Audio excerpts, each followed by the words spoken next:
9 ақпанда келді дүниеге ақ сәби, жүрегі кең мейірімді, болды әжеге жақсы сәби.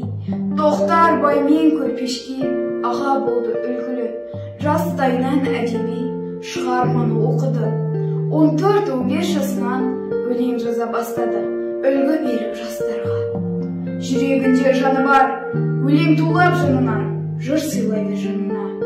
Өзен деген тулайды, өмір деген зулайды, өмір деген ағыстан атам кетіп бір қайғы. Әке, сенің жасыңнан асып барам, кезі келгенде тасып талам, кезі келгенде жасып қалам, мына өмірге бәрібір ғашық балам. Құр алақан емеспін қуаныштан, қуаныштар алдымда құрап ұшқан.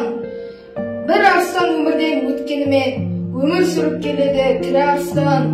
Өкінбе әке, отың бар сөнбей тұғын, ол жанады мәңгілік көрмей тұным. Ұрпағым бар ел менен ер намысын, түрі тұрса қолынан бермей тұғын.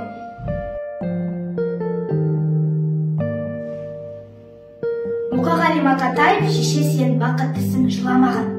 Шеше, сен бақыттысың, жыламағын. Жай түсіп жатқанда да құламадың. Тәңіріңнен мен едің ғой сұрағаның, сондықтан жыламағын, жыламағын.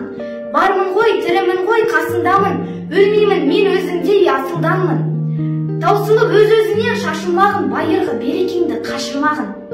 Мен сенің қанықпын ғой көз жасыңа, өзім кетпел тот басып тоз басыма. Екі жыр жазсам саған, бірін арнап шеше деп жаздым ылғи сөз басына. Тәңірім кеше көрсін кесірімді, аспанға жаздым сенің есіміңді. Шеше, сен бақыттысың, тербете бер, құба талдай иілген бесігімді. Мұқағали Мақатаев дара адам, қазағын ояту үшін жанын қиған. Біреу үшін емес, қазақ үшін, қазағын ешқашанда сатпаған. Самұрықта өледі аспанға, құламады жерге ешқашанда.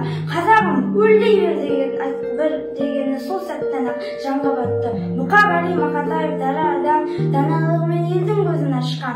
Қазағын әлемге танытқан, жүрегі отан деп лаулаған. Тірлігіне қарап тұрып таңдана, тіліндегі он шашан сонда да. Мына сені өсек дейді отырып, қолдарынан түк келмейтін жаңғана. Елің үшін төгілсе егер ашы тер, жақсы адамдар еңбегіңді жақсы дер. Сені жақсы көрсін десең барлығы, ең бірінші өз-өзіңді жақсы көр.